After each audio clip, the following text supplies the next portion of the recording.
You ever see a plane so ugly you think, how the hell is that thing flying? Yeah, me too. Turns out some of the ugliest planes ever built became absolute legends. We're talking combat heroes, cargo champions, planes that saved thousands of lives. But man, they look like someone designed them during a bad hangover. You came here because you love when the underdog wins, when the weird-looking outcast proves everyone wrong, when function beats beauty so hard it's not even close. So buckle up, because we're counting down 5 planes that look like hot garbage but flew like pure art. Let's go. Alrighty then, before we jump into the list, we need to talk about aviation's dirtiest little secret. In aviation, there's this unspoken rule: if it looks good, it flies good.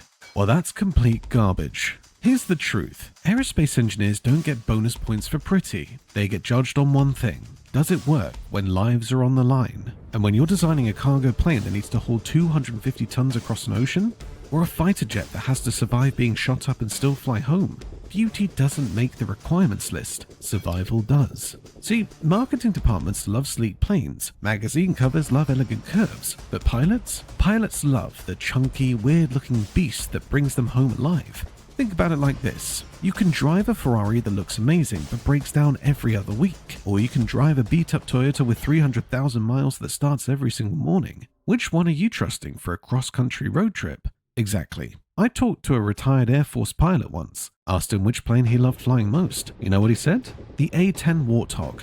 Not the F-16, not the F-15, the plane that looks like someone welded a bathtub to 2 jet engines. He told me, "Son, when you're taking fire and you need something that won't quit, you don't want the prom queen, you want the bulldog." And that's when it hit me. The planes on this list aren't ugly by accident. They're ugly on purpose. Every weird design choice, every chunky proportion, every awkward angle, it's there for a reason. The Boeing 747's hump? That's extra cargo space and an upper deck. Ugly? Sure, but it revolutionized air travel. The A-10's engines on top of the wings? Looks ridiculous, but ground fire can't hit them as easily. That's genius wrapped in ugly. These aren't failed experiments. These are proven performers with decades of service, combat effectiveness measured in thousands of missions, payload records that still stand today, service longevity that puts beautiful planes to shame. Here's what we're covering today: combat records, pilot testimonials, cargo stats, service years, the real numbers that matter. Now look, we're not here to roast these planes. Well, okay, we're gonna roast them a little bit, because they do look absolutely ridiculous, but we're here to respect them, because while everyone else was chasing beauty, these ugly bastards were out there getting the job done. Some of these planes saved thousands of lives, some broke world records, some are still flying today, decades after the pretty competition retired. They're the Toyotas of aviation: ugly, reliable, and absolutely legendary. So let's kick things off with a military beast that makes ugly look like a tactical advantage. This thing has survived multiple retirement attempts. Ground troops literally refuse to let it go. And when you see what it could do, you'll understand why. Number 5, coming at you right now. Look at this thing. Look at it. If it was a car, you'd think someone built it in their garage using scrap metal and bad decisions. But this ugly plane? It's the most beloved aircraft in the entire United States Air Force. The A-10 Thunderbolt II, nicknamed Warthog. Here's why this plane matters more than any other on this list. When American soldiers are pinned down under enemy fire, they don't call for an F-16. They don't call for an F-35.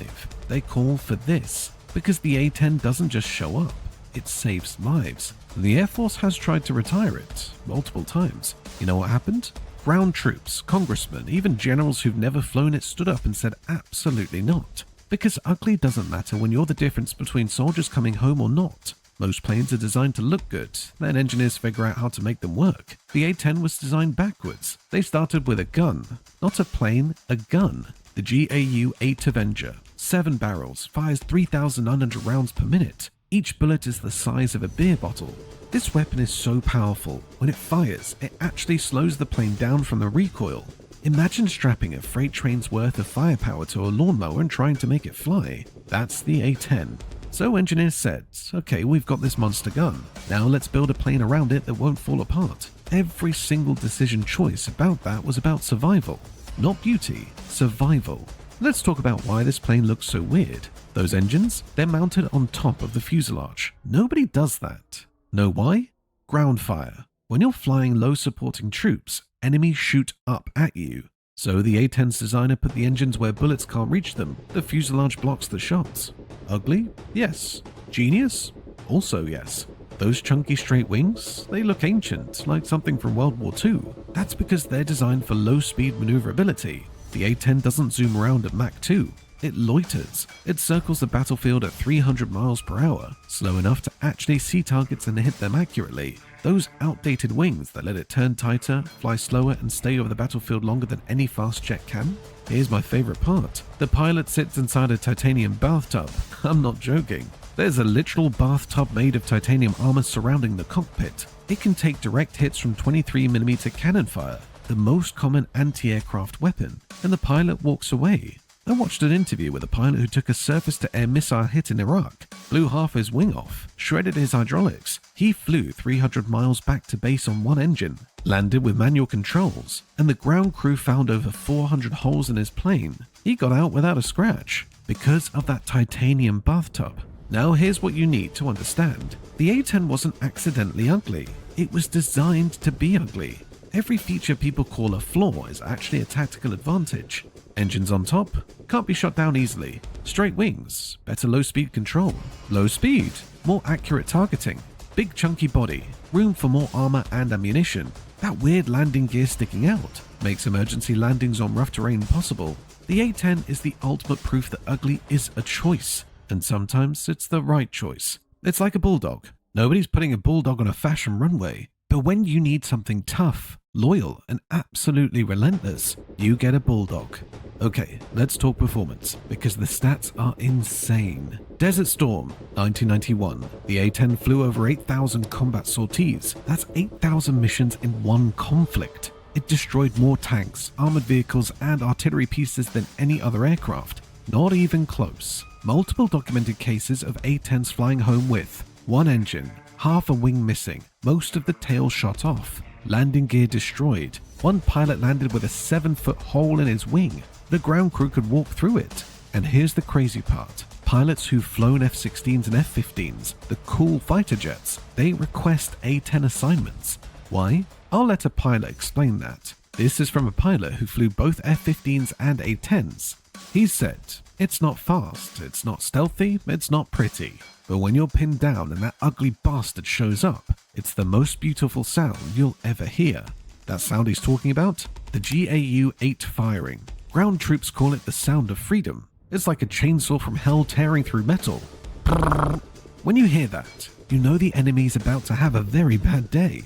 Now here's where it gets emotional. The Air Force has tried to retire the A-10 multiple times. They want newer, prettier, more advanced planes. Every single time, ground troops lose their minds. Congressmen get flooded with calls. Veterans testify before Congress, because when you've been saved by an A-10, you don't forget. When that ugly plane showed up and pulled you out of hell, you don't call it ugly anymore. You call it beautiful.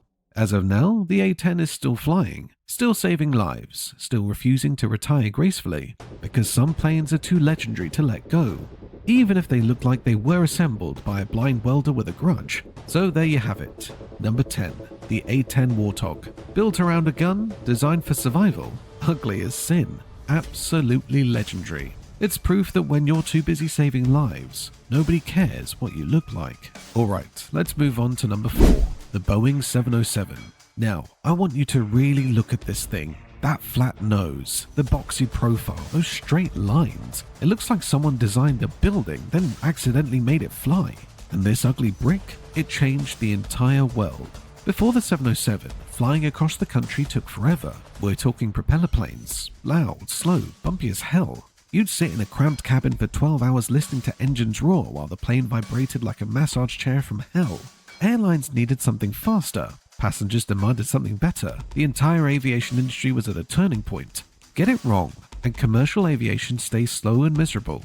Get it right, and you change human history. Boeing had one shot to prove jets could work for regular people, not just military, regular travelers. So Boeing's engineers sat down and asked themselves, what do we actually need? Speed, range, capacity, reliability. You know what wasn't on that list? Looking pretty. They built the 707 like engineers build everything else. Form follows function.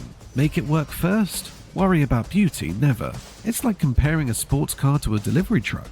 The sports car looks amazing but can't carry anything. The delivery truck? Ugly as sin, but it gets 5,000 packages delivered every single day. The 707 was a delivery truck with wings, and it delivered humanity into the jet age. Here's my favorite story about the 707. Pan American Airways, the fanciest airline in the world, they bought the first 707s. Their pilots hated it at first. These guys were used to flying gorgeous propeller planes, curved noses, elegant lines, that classic aviation look. Then Boeing rolls out the 707. Flat nose, boxy body, looks like a bus with jet engines. Pan Am pilots literally called it the flying bus, not as a compliment. Management was worried. Pilots were complaining. This was supposed to be the future of aviation. Then they actually flew it. First transcontinental flight, New York to Los Angeles. Propeller plane, 12 hours, multiple fuel stops. Arrive exhausted. The 707, 5.5 hours, non-stop. They cut the flight time in half. Those same pilots who called it ugly, they shut up real quick. I read an interview with one of those original Pan Am captains years later. He said, "After that first flight, I didn't care what it looked like. I cared that I could have breakfast in New York and lunch in LA. And that's when everyone realized something huge. Everyone thinks the jet age started with beauty and grace, sleek aircraft and glamorous travel. Nope. It started with a plane that looked like an office building but could cross an ocean faster than anything else on Earth. The 707 was the Model T of jet aviation. Not pretty, not fancy, but it made the impossible possible for regular people. Let's talk about what this ugly plane actually accomplished. Boeing built over 1,000 of them. That's 1,000 commercial jetliners in the 1950s and 60s. First flight, 1957. Last commercial passenger flight, 2013. That's 56 years of service. Most planes are lucky to fly for 30. And get this, the military version, the KC-135 tanker, is still flying today. There are 707-based tankers in the air right now, refueling jets, supporting missions, still working. But here's the really insane part. The 707 didn't just succeed, it created an entire industry. Every wide-body jet you've ever flown on, inspired by the 707. Every long-haul route across oceans, made possible by the 707. The concept of affordable air travel started with the 707. Before the 707, flying was for rich people and business executives. That's it. A transcontinental flight cost the equivalent of 3 months' rent. Most people never flew in their entire lives. The 707 changed that. It was efficient enough that airlines could lower prices, fast enough that people actually wanted to fly. Suddenly, families could visit relatives across the country, students could study abroad, businesses could expand globally. The ugly brick with wings? It made the world smaller. It connected humanity. Now here's the funny part. Once the 707 proved jets could work, other airlines wanted their own versions. Douglas made the DC-8, Convair made the 880. Everyone jumped in. And you know what? They all looked basically the same. Boxy, industrial, utilitarian, because they'd learned what Boeing already knew. When you're moving 150 people at 600 miles per hour, aerodynamics don't care about your aesthetic preferences. Physics wins every time. Oh, and remember I mentioned the military version? The KC-135 tanker is basically a 707 with a fuel hose, been refueling Air Force jets since 1957. The Air Force still operates nearly 400 of them. 400. Why? Because it works. Because it's reliable. Because when you need to refuel a fighter jet at 30,000 feet, you don't need pretty. You need functional. That ugly flying brick is still the backbone of American air power, almost 70 years later. So yeah, the Boeing 707, number 4 on our list, looked like a delivery truck, flew like a revolution, changed everything. It proved that beauty is optional, performance is mandatory. You can have the prettiest plane in the world, but if you can't cross an ocean in 6 hours, who cares? Now, if you thought the 707 looked industrial, wait till you see what happens when you slap 3 engines in the weirdest possible configuration. Number 3 is a plane that airlines bought reluctantly, passengers looked at nervously, and cargo companies absolutely loved. Because when beauty fails, utility wins every single time. Number 3, the McDonnell Douglas MD. Look at this thing, really look at it. 3 engines, that stretched out body, that tail engine sticking up like a confused periscope.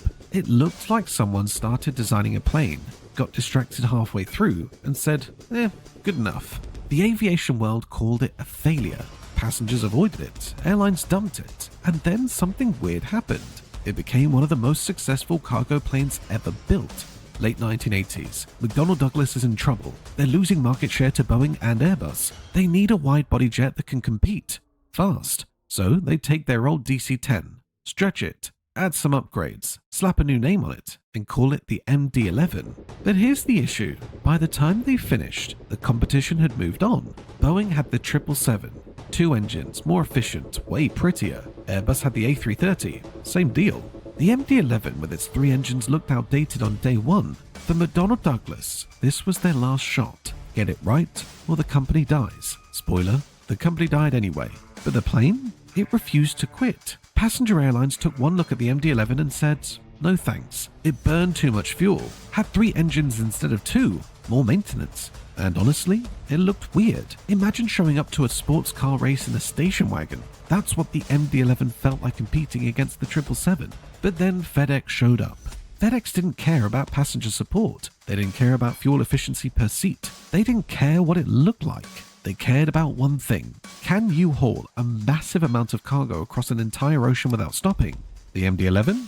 Hell yes, it could. Here's how the MD-11 became a legend in disguise. That elongated fuselage everyone made fun of? Turns out longer body equals more cargo space, like a lot more. The MD-11 could carry up to 200,000 pounds of cargo. That's 26 full-sized cars in one plane. And that third engine everyone complained about? It gave the MD-11 incredible range. FedEx could load it up in Memphis, Tennessee, and send it straight back to Shanghai, China, non-stop. With enough fuel to spare, they could reroute mid-flight if weather got nasty.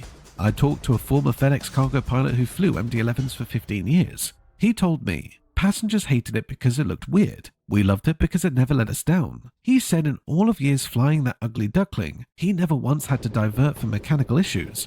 Not once. When you're carrying millions of dollars in overnight packages across the Pacific Ocean at 2 a.m., reliability beats beauty every single time.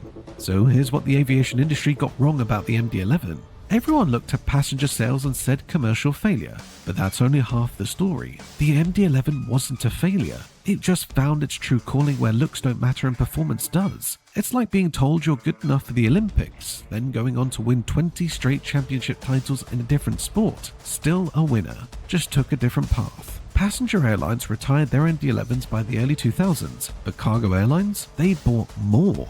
FedEx bought them, UPS bought them, Lufthansa Cargo bought them. Even Western Global Airlines is still buying used MD-11s and converting them for cargo. In 2015, decades after production ended, companies are actively hunting down MD-11s because they're that good at hauling freight. Let's talk about what this failed plane is doing right now. There are still over 100 MD-11s flying cargo routes every single day. FedEx alone operates around 57 of them. That package you ordered last week that showed up overnight? Good chance it flew on an MD-11.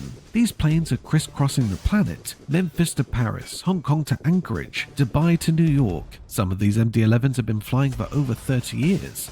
30 years. Meanwhile, some of those beautiful planes that replaced it in passenger service? Already retired.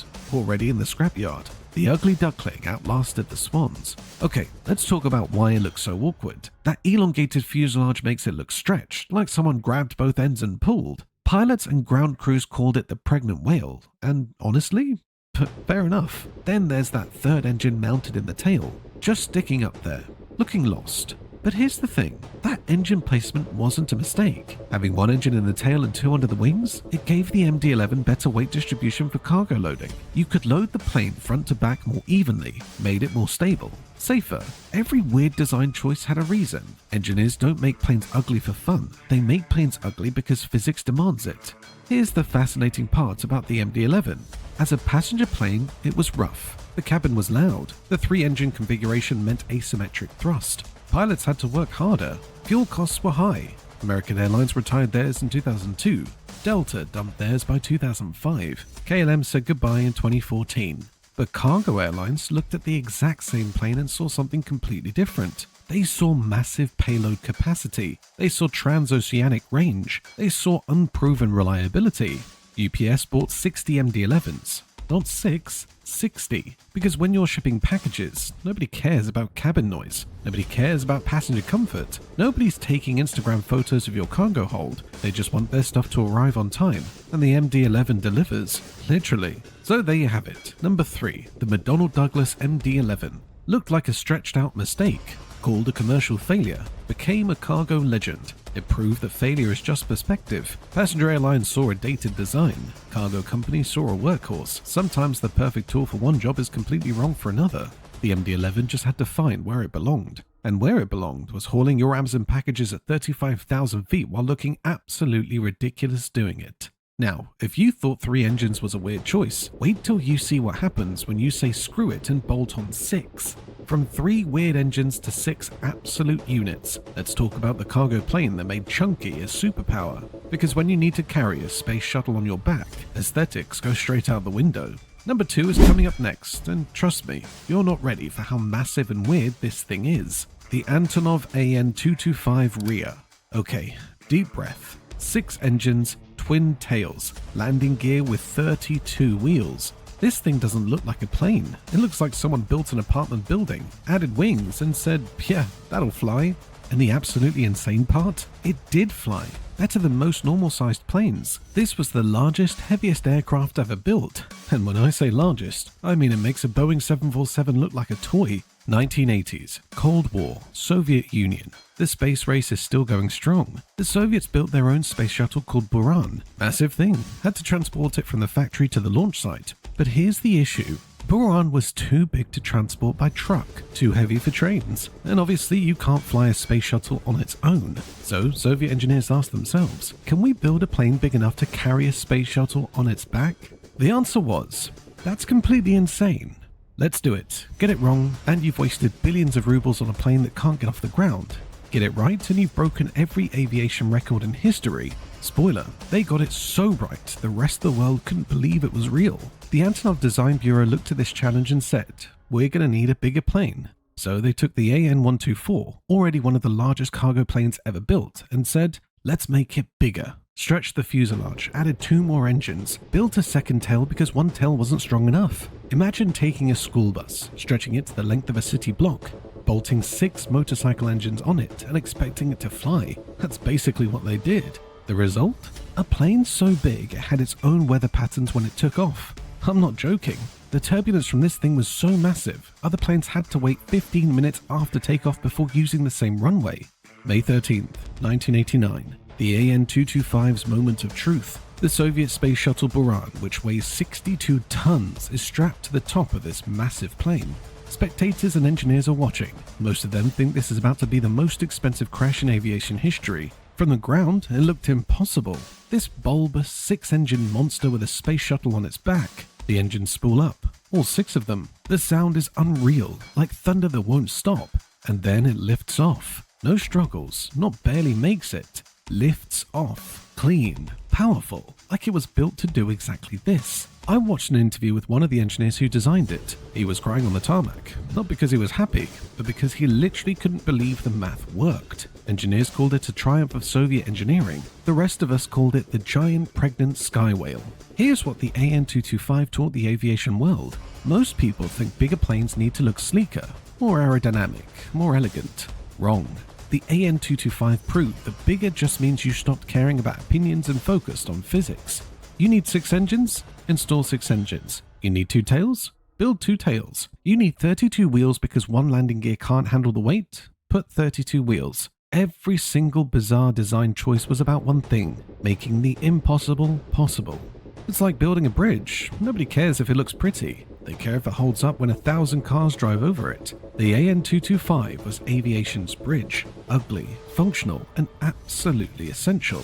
Let's talk about what this beast actually accomplished. Maximum takeoff weight, 640,000 kilograms. That's 1.4 million pounds. That's heavier than 400 cars, with people in them, taking off at the same time.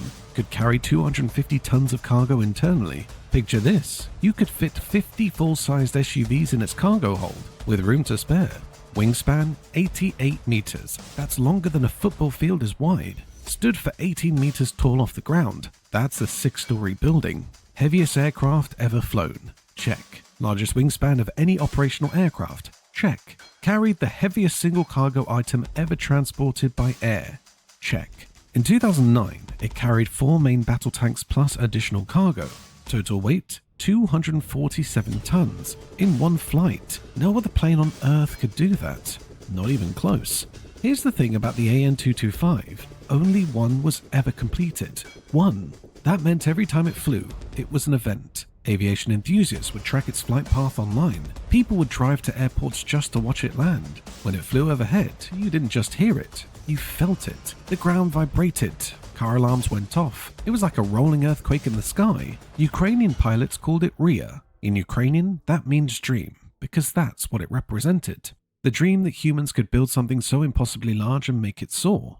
February 2022, Russia invades Ukraine. One of the first targets, Antonov Airport near Kiev. The An-225 was undergoing maintenance. Couldn't take off, couldn't escape. Russian forces destroyed it. The only one ever completed, gone. When the news broke, aviation enthusiasts around the world mourned. Not just plane nerds, regular people who'd seen it fly and felt that awe. Because it wasn't just a plane. It was proof that humans could achieve the impossible. Ukraine had promised to rebuild it, using parts from the incomplete second An-225 and salvaged components. Whether they will or not, nobody knows. But the legend? That's not going anywhere. Let's talk about why it looks so bizarre. That massive cargo hold made the fuselage look swollen, like someone overinflated a balloon. 2 vertical stabilizers because one couldn't provide enough control for something that big. 32 wheels spread across multiple gear assemblies. It looks like a millipede. But every weird feature had a purpose. The bulbous body? Maximum cargo volume. The twin tails? Clearance for cargo on top and better control. The squat gear? Distribute weight so it doesn't crack runways. The 6 engines? 2 backups in case 4 fail. When you're building the world's largest plane, pretty isn't on the requirements list. Working is. So there it is. Number 2. The Antonov An-225 Mriya. Looked like a flying apartment building. Carried space shuttles. Shattered every record. Gone too soon. It proved that when humans decide something needs to be done, we'll build whatever it takes, even if it looks absolutely ridiculous. The An-225 didn't care about being beautiful. It cared about being possible. And for 33 years, it showed us that impossible is just another word for hasn't been done yet. Now, if you thought 6 engines mounted normally was excessive, wait till you see what happens when Soviet engineers decide to mount engines backwards. Number 1 is a plane that looks like a toddler wearing earmuffs made of jet engines, and somehow it's genius. Because when you're designing for Arctic runways made of ice and mud, normal rules don't apply. Number 1, coming right up, the Convair 880.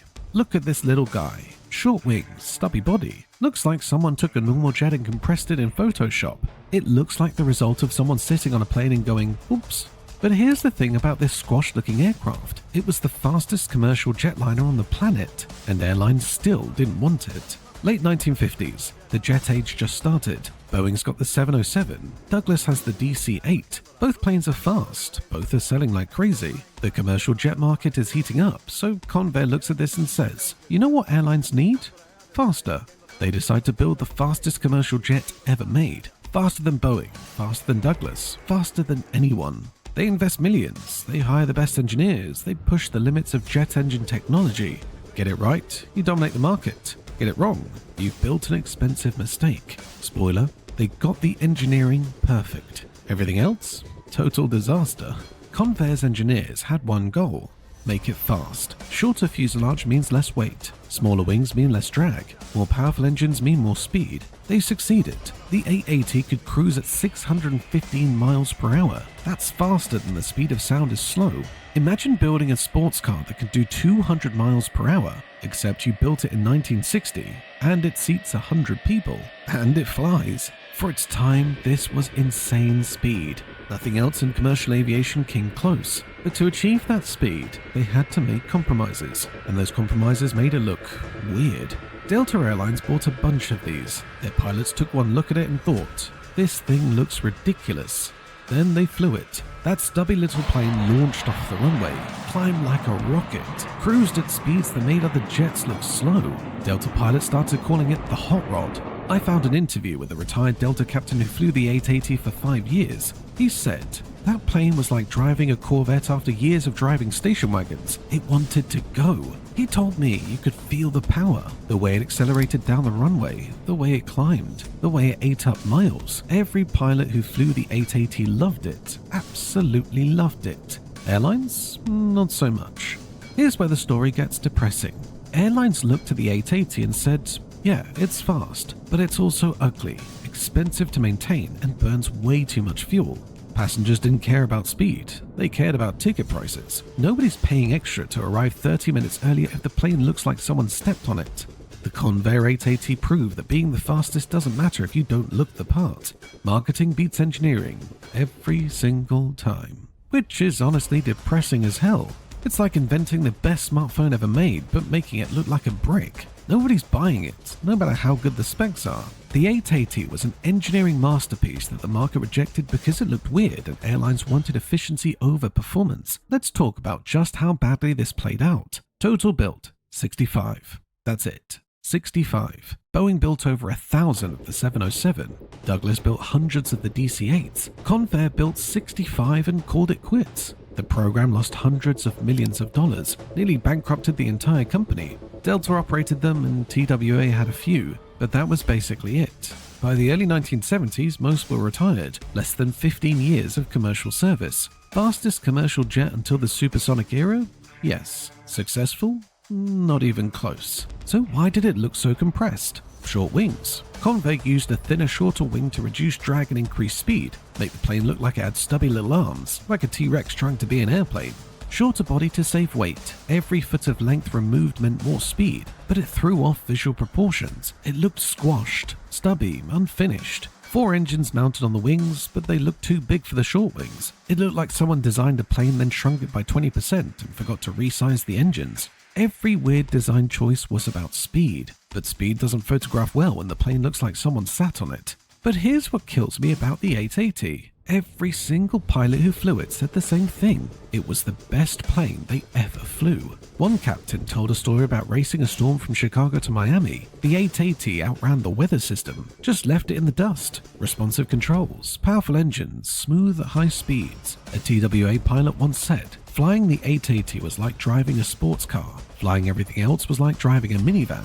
But passengers didn't see that. They saw a weird-looking plane and picked the 707 instead. The 880 was a brilliant machine that lost to marketing and aesthetics, and that's genuinely sad. The Convair 880 taught the aviation industry a brutal lesson. Performance alone doesn't sell planes. Looks matter, marketing matters, public perception matters. The 880 was faster, but the 707 looked sleeker. Guess which one airlines bought? It's like Tesla versus other electric cars. Tesla isn't necessarily the best EV, but it looks like the future, so people buy it. You wonder what would have happened if Convair had made it more conventional. Would it have succeeded? We'll never know, but probably yes. The 880 was too fast for its own good, too weird looking for its own market, and too ahead of its time to survive. Number 1. The Convair 880. Looked like someone compressed a jet. Flew faster than anything else did. Died because speed wasn't sexy enough. It proved that in commercial aviation, looking good beats being good. The fastest kid in school who couldn't get a date because he wore weird clothes. That's the 880. But the pilots who flew it? They knew they had something special. Sometimes the best machines lose, and that sucks. So there you have it. 5 planes that the world called ugly. 5 planes that proved beauty is optional. Because when you're changing aviation history, nobody cares what you look like. Remember at the start when I said if it looks good, it flies good was garbage? These 5 planes just proved it. Which one surprised you the most? The 707 that started the jet age? The MD-11 that became a cargo legend? Drop your pick in the comments. Sometimes the ugliest machines have the most beautiful stories. Part 2 drops next week, and trust me, it gets weirder.